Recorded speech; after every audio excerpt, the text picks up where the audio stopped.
자, 마지막 주제가 뭐냐면 이제 결국 여러분들이 이제 카페 창업을 할 건데요. 제가 카페 창업에 대한 이야기들을 했으니까 이제 카페 창업을 할 건데 시장에 대한 이야기를 했다면 여러분이 이제 어떤 선택을 해야 안 망할 거냐, 어떤 선택을 해야 성공을 할 수 있느냐, 이런 이야기들을 좀 해야 될 것 같습니다. 그 이야기를 제가 할 때 항상 먼저 하는 말이 여러분 화면에 보이는 것처럼 비법과 원칙입니다. 제가 아까 여러분 오늘 교육 자료 제목도 뭐였어요?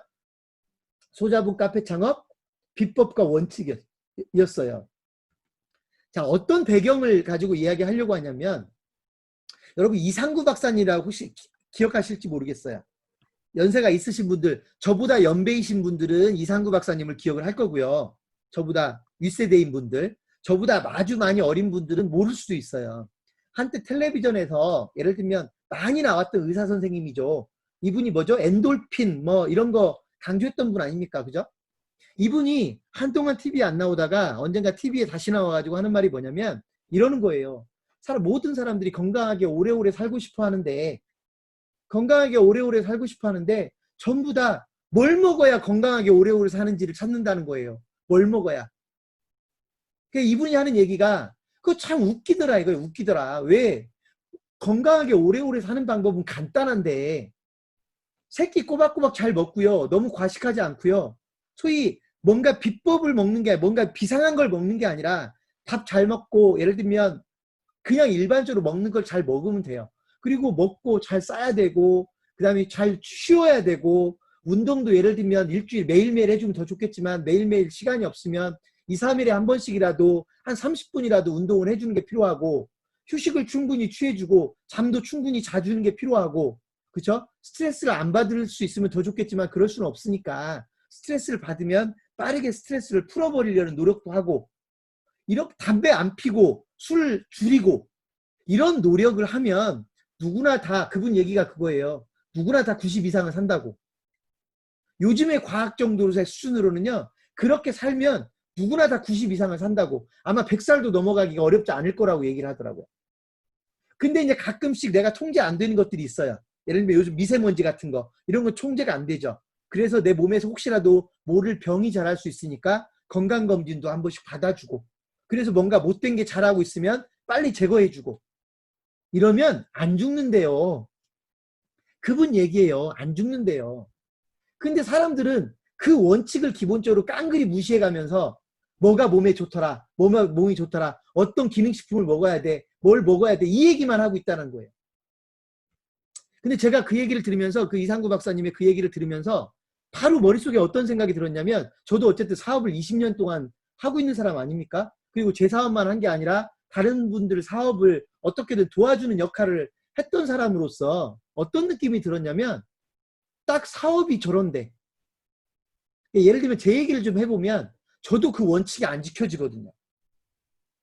예를 들면 제가 사업을 잘 하려면 우리 기사가 정말로 독자들을 만족시키고 있는지 우리 컨설턴트들이 고객들을 만족시키고 있는지 우리가 지금 제공하고 있는 컨텐츠가 정말로 우리 고객들을 만족시키고 있는지 내가 하는 교육이 정말로 우리 고객들을 만족시킬 수 있는지 아니면 지금 만족시키지 못하고 있다면 어떻게 업그레이드를 해서 다음에는 교육을 좀 더 잘하려고 노력도 해야 되고요. 여러분 제가 지금 얘기하고 있는 게 엄청난 비법 얘기하는 겁니까? 상식적인 얘기를 하고 있는 거거든요. 근데 안 지켜지거든요. 왜 안 지켜져요? 게을러서. 아주 꼼꼼해야 되니까. 예를 들면 내가 내 직원들이 일을 더 잘하게 만들어 주려면 내가 그 직원들 하나하나한테 신경 써야 되는데 신경 쓰려면 제가 힘들어서 안 되고요. 예를 들면 오늘 했던 교육을 오늘 카페 창업 교육을 하고 나면 한 2달 후쯤 다시 카페 창업 교육을 할 텐데 2달 후쯤에는 오늘 교육보다 훨씬 더 업그레이드된 교육을 할 수 있지 않습니까? 제가 준비를 하면 그죠? 게을러서 그렇게 못한단 말이죠. 건강하게 오래오래 사는 것도 그것 때문이라는 겁니다. 그래서 사실은 자꾸 비법을 찾으려고 할 게 아니라 내가 모르는 뭔가 비법을 찾으려고 할 게 아니라 내가 당연히 알고 있는 것들을 실천해 가는 게 중요한 건데 그러지 못하더라는 겁니다. 카페도 똑같더라는 거예요. 그래서 제가 몇 가지만 이야기를 하고 가겠습니다. 첫 번째 여러분 제가 거기 맨 밑에 예라고 써놓은 게 있어요. 외관관리.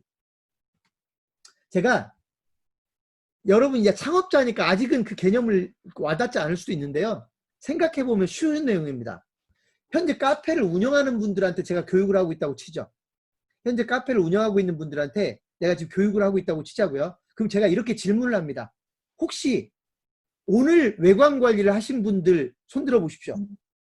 어제 외관 관리를 하신 분들 손들어 보십시오. 이번 주에 외관 관리를 하고 계신 분들 손들어 보십시오. 지난주에 외관 관리를 하신 분들 손들어 보십시오라고 얘기하면 손을 못 드는 분들이 많을 거란 얘기입니다. 그럼 이제 외관 관리가 어떤 뜻인지는 알고 가야 되겠죠? 제가 외관 관리를 설명을 간단하게 하겠습니다. 적어도 우리 매장에 한 번도 안 와본 사람이 우리 카페 앞에를 지나가고 있다. 그러면 여러분들 그분들은 우리 카페를 안 들어와 봤기 때문에 뭔가 들어올까 말까를 뭘 보고 판단할 거냐면 눈으로 보이는 걸 보고 판단할 거다. 인테리어가 어떻고 이름이 어떻고 카페 혹시라도 가격을 만약 우리는 아메리카노가 1,000원이라고 밖에다 붙여놨으면 1,000원이기 때문에 보고 들어올 수도 있고요. 그죠? 인테리어가 예쁘거나 또는 아웃테리어가 예쁘면 예뻐서 들어올 수도 있고요. 이렇게 눈에 보이는 뭔가를 보고 들어오게 된다고요. 이해되시죠? 왜? 체험해보지 않았으니까. 커피가 맛이 있는지, 디저트가 맛이 있는지, 디저트가 얼마나 다양하게 구성되어 있는지 안 보이거든요. 그러니까 눈에 보이는 뭔가를 보고 판단하고 들어온단 말입니다. 자, 그런데 그러면 이제 이 카페 사장님 입장에서는 어떤 판단을 해야 되냐, 어떤 전략이 필요하냐면 우리 매장, 가게 밖에 있는 사람들이 전부 다 우리 매장을 경험한 사람이 아니거든요. 그러니까 적어도 가게 밖에 있는 사람들 중에 우리 매장을 경험하지 않은 사람들은 이 카페 사장님 입장에서는 눈을 공략해야 돼요. 눈을.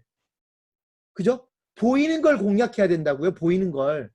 그래서 가격으로 공략할 수도 있고 간판으로 공략할 수도 있고 이름으로 공략할 수도 있고 물론 이제 카페 같으면 냄새로 공략할 수도 있긴 하지만 뭔가 이런 걸로 공략을 해야 되거든요. 그래서 들어오고 싶게 만들어야 되는데 저는 그 고객의 눈을 공략하는 걸 뭐라고 부르냐면 외관관리라고 불러요.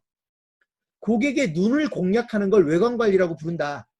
그런데 그럼 어떤 분들은 이거를 인테리어라고 생각을 해서 야 인테리어 우리 인테리어 그래서 이쁘게 한 거 아니야 이렇게 얘기해요. 근데 엄격하게 말하면 인테리어가 예쁜 거는요 이번 주에 관리한 게 아니죠. 창업할 때 관리한 거지. 창업할 때 인테리어가 중요하다고 생각해서 예쁘게 인테리어를 했을 뿐이지 그걸 가지고 내가 이번 주에 한 게 없잖아요. 지난주에 한 게 없잖아요. 그래서 제가 이번 주에 외관 관리를 했느냐 지난주에 외관 관리를 했느냐라고 물어보는 건 뭐냐면 내 가게 밖에 있는 고객의 눈을 공략하기 위해서 너는 뭘 해봤느냐라는 뜻이거든요. 그러면 대답을 못 하세요. 그럼 여러분 생각을 해보세요.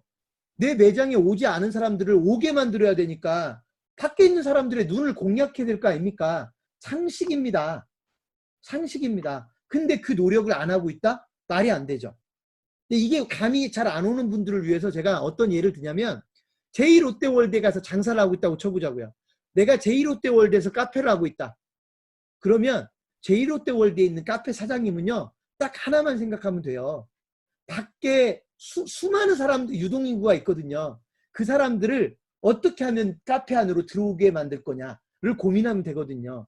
이때 외관관리의 중요성은 매우 중요합니다. 그 이 외관관리는 어제도 하고 오늘도 하고 내일도 해야 되는데 그걸 만약에 아무것도 안 하고 있다면 이건 경영을 안 하는 거다라고 제가 얘기를 합니다. 이게 비법입니까? 원칙입니까? 이 정도를 비법이라고 할 수 있습니까? 이거 들어보면 상식입니다. 상식. 그러니까 이런 건 비법이 아니다. 이 정도는 상식적으로 지켜야 되는 거다. 이게 외관관리거든요. 제가 1교시 시작할 때 여러분에게 뭐라고 했냐면 내 매장에 왔던 손님이 나를 잊지 않게 만들어야 다시 올 수 있는 기회가 생긴다. 우리 매장에 와서 고객 만족스러운 서비스, 만족스러운 커피 맛을 봤던 사람이 다시 오게 만들려면 적어도 우리를 잊지 않게 만드는 게 중요하다. 그 잊지 않게 만들어주는 게 뭐냐면 고객관리다 라는 표현을 앞에서 잠깐 쓰고 왔어요. 그렇다면 고객관리는 기본 중에 기본이죠. 사업을 하는 사람에게 고객관리는 기본 중에 기본이에요. 근데 여러분 생각해 보세요. 카페 사장님들 중에 아까 제가 예를 들었던 슈퍼마켓처럼 우리 매장에 왔던 고객들의 DB를 카카오톡으로든 고객관리 시스템이든 뭔가든 관리하면서 그분들에게 뭔가 정보를 제공하든 쿠폰을 제공하든 하면서 나를 잊지 않게끔 체계적으로 작업을 하고 있는 분들이 과연 몇 프로나 될까?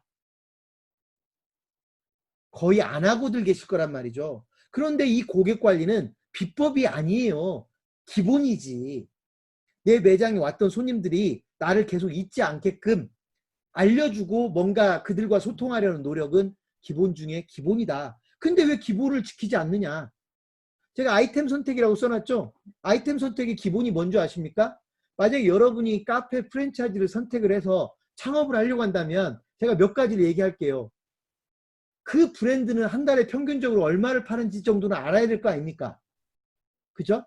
그 브랜드는 최근 3년 동안에 얼마나 문을 닫았는지도 알아야 되겠네요. 그 브랜드는 최근 3년 동안에 주인이 몇 명이나 바뀌었는지도 알아야 되겠네요.